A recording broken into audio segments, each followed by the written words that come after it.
Sobat Yuris, selamat datang lagi di Yuris Channel. Kali ini kita sudah ditemani oleh teman kita yaitu Firman Syah. Bagaimana kabarnya bro? Alhamdulillah sehat. Ya. Sekarang kesibukan masih apa ini bro? Ya, akhir-akhir ini saya sibuk di ngajar ya. Ngajar. Artinya bergelut dengan dunia akademik. Oke. Namun juga selain itu berpraktek juga dalam beracara. Oh gitu. Iya. Dan sekarang ini untuk membuat suatu kesepakatan atau perjanjian itu kan kita membutuhkan pengetahuan ya. Jadi dalam sebuah perjanjian itu isinya apa, terus kemudian apa yang harus dilakukan ketika mau membuat perjanjian. Nah, di sini kita akan menjelaskan tema terkait perjanjian atau syarat sah perjanjian. Nah, sekarang ini pertama ini bro yang mau saya tanyakan. Siap. Jenis-jenis perjanjian itu apa aja bro? Bisa jelaskan mungkin? Oke. Baik. Terkait perjanjian ya. Ya. Kalau kita bicara perjanjian itu artinya sesuatu yang paling sering dilakukan oleh masyarakat ya. Oke, ya Karena betul. tidak saja perjanjian itu pada tataran yang lebih profesional misalnya perusahaan, tapi masyarakat umum juga pasti melakukan perjanjian-perjanjian tersebut. Nah, yang perlu Sobat Yuris ketahui itu jenis-jenis perjanjian itu apa saja sih? Iya betul. Iya. Nah, kalau jenis perjanjian sendiri kita bisa mengklasifikasikan dalam beberapa bentuk ya. Nah, ada yang namanya perjanjian timbal balik atau sepihak. Oke. Iya. Jadi perjanjian timbal balik itu adalah perjanjian yang mensyaratkan adanya pemberian hak dan kewajiban. Oh gitu ya. Jadi kalau kita bicara konteksnya kreditur dan debitur, maka tentu pihak kreditur harus memberikan barangnya dan debitur itu harus menyerahkan sejumlah uang. Kalau kita bicara dalam konteks jual beli, Siap. artinya dari pihak debitur kreditur tentu saling memberikan prestasi. Ya. Nah, kalau pada konteks perjanjian sepihak, maka tentu pembebanan prestasi itu dibebankan kepada satu orang. Ya. Ya, dan hal ini kemungkinan ya masyarakat kita masih sangat awam untuk memahami sepihak ini karena konteks perjanjian itu kan Dua pihak. Ya, betul. Tapi kok ada ya perjanjian sepihak gitu? Kan aneh kalau didengar seperti itu. Tapi perjanjian sepihak itu ada di tengah-tengah masyarakat. Contohnya apa? Misalnya perjanjian hibah. Oke. Iya, perjanjian hibah atau perjanjian pinjam pakai. Nah, kalau kita bicara hibah itu kan tentu pihak satunya tentu tidak menginginkan perjanjian, tapi pihak pertama yang menginginkan untuk memberikan sesuatu kepada seseorang. Atau bahasa sederhananya mungkin hadiah kali ya. Iya betul. Hadiah. Jadi contoh nih, saya memberikan hadiah kepada Mas Wahda. Tentu itu karena keinginan saya pribadi, bukan karena Mas Wahda yang meminta. Nah, secara tidak langsung di situ akan lahir yang namanya perikatan dan tentu bisa dikatakan juga sebagai perjanjian. Ya jadi hibah itu juga termasuk dalam suatu perjanjian ya bro? Ya betul. Kemudian apalagi bro bentuk perjanjian? Apalagi apakah masih ada lagi bentuk perjanjian? Ya masih ada lagi. Salah satunya jenis perjanjian yang lain ya, selain yang saya sebutkan tadi, ada juga perjanjian real, konsensual, dan formal. Tentu ini kita tidak temukan dalam istilah ini, tidak ditemukan dalam kehidupan sehari-hari. Tapi kita bisa temukan dalam teori ya, teori hukum perjanjian. Nah, kemudian apa sih yang dimaksud dengan perjanjian konsensual? Nah, perjanjian konsensual itu sendiri adalah perjanjian yang timbul ketika adanya kata sepakat.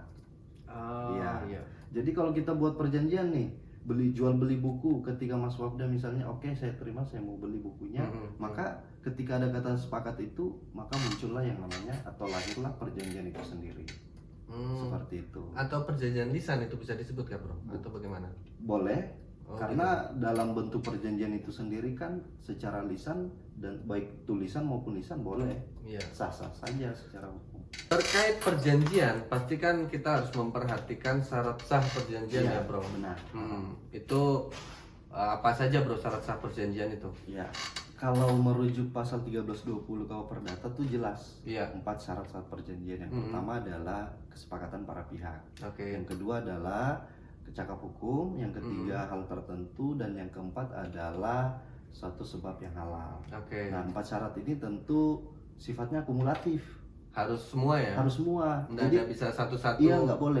Atau Jadi- salah satunya tidak ada gitu nggak bisa ya? Ya, jadi maksud saya akumulatif. Kalau satu nggak terpenuhi, ya berarti nggak sah perjanjian itu. Ya bro, jadi itu kan tadi penjelasan terkait perjanjian. Nah, sekarang ini banyak sekali problematika yang mungkin masyarakat itu nggak tahu ya. Benar. Ada juga yang bertanya, apakah apakah perjanjian itu harus secara tertulis, dan yang tidak tertulis itu apakah sah? Ya. Ini bisa jelaskan bro? Ya, terkait dengan perjanjian itu tentu ini bicara bentuk ya, Oke. perjanjian. Sementara perjanjian itu ada yang tertulis dan ada juga yang tidak tertulis. Artinya bahwa perjanjian yang tidak tertulis pun itu sah secara hukum. Sah secara hukum Iya. ya? Artinya Ada secara syaratnya, tulisan. ada syarat tertentunya bro? Atau Syarat- saksi atau bagaimana? Kalau syarat tertentu ini kan sehubungan dengan bagaimana kekuatan pembuktian kita. Oke. Jika kemudian hari terjadi suatu masalah ya. Ya, ya. Nah, kalau perjanjian lisan sebaiknya Mhm. kita menghadirkan saksi. Oh, Saksi, saksi ya. harus lebih dari satu atau satu? Sebaiknya satu boleh, tapi lebih dari satu lebih bagus lagi. Ya, jadi itu kaitannya dengan ketika masuk dalam pembuktian, Mm-mm. itu kan satu saksi bukanlah saksi atau Betul. Iya. asasnya itu unus tesis Iya. kan. Terus kemudian masyarakat juga terkadang masih bingung ini kaitannya dengan perjanjian itu, dibilang kalau nggak ada materinya nggak sah, itu Ya. betul nggak bro? Nah, ini yang jadi fenomena juga di tengah masyarakat kita karena sudah mendarah daging gitu ya. Ya. Sudah mendarah daging. Jadi kalau ada perjanjian tanpa materai dianggapnya nggak sah. Ya, Padahal itu keliru. ya, Karena sesungguhnya materai itu bukanlah syarat sahnya perjanjian. ya. Kalau bicara syarat berarti kita kembali di Yang 1320 tadi. 13, Iya, 30, betul. ya. Ya, Ya. ini ada satu lagi bro, Ya. pertanyaan dari masyarakat ya. Apakah suatu perjanjian itu harus di hadapan notaris atau di kantor notaris bro? Ya, terkait dengan perjanjian itu sendiri apakah harus di hadapan notaris? Sebetulnya tidak juga. Tidak juga. oke. Karena dalam perjanjian kita mengenal yang namanya perjanjian di bawah tangan Iya. dan perjanjian di hadapan notaris, atau kita bisa sebut sebagai perjanjian notaril ya, Iya, iya, iya. notaril. Mm-mm. Nah, tentu konsekuensi hukumnya berbeda. Ya, Kalau perjanjian di bawah tangan itu bukan buat perjanjian di bawah meja ya. ya, ya. Bukan, Hmm. di bawah tangan maksudnya, bukan. Iya, iya. Tapi perjanjian yang dibuat bukan di hadapan pejabat yang berwenang, atau dalam hal ini adalah notaris itu sendiri. Ya, Nah, maka kekuatan hukum dari perjanjian di bawah tangan itu sendiri tidak sesempurna perjanjian yang dibuat di hadapan notaris. ya, karena kan ketika Iya. membuat perjanjian di notaris itu Mm-mm. dibuat secara profesional ya. Betul, Jadi iya. isi materinya pun sudah disesuaikan Iya. dengan apa yang para pihak mau Iya, ya. betul. Kalau Nah. perjanjian bawah tangan kan bisa jadi itu hanya pengetahuan masyarakat saja, Iya. membuat perjanjian saya membeli rumah ini dan lain-lain, Betul. tapi tidak menyantumkan hak dan kewajiban Iya, atau apapun kan. betul. Iya, iya. Jadi mungkin itu aja dulu bro, Iya. pembahasan kita terkait perjanjian. Terima kasih banyak. Siap. Mm-mm. Ah, ah. Untuk Sobat Yuris, jangan lupa like, komen, dan subscribe. Dan jangan lupa bertanya dalam komen di bawah ini atau di media sosial Yuris Channel. Terima kasih. Salam keadilan. Salam.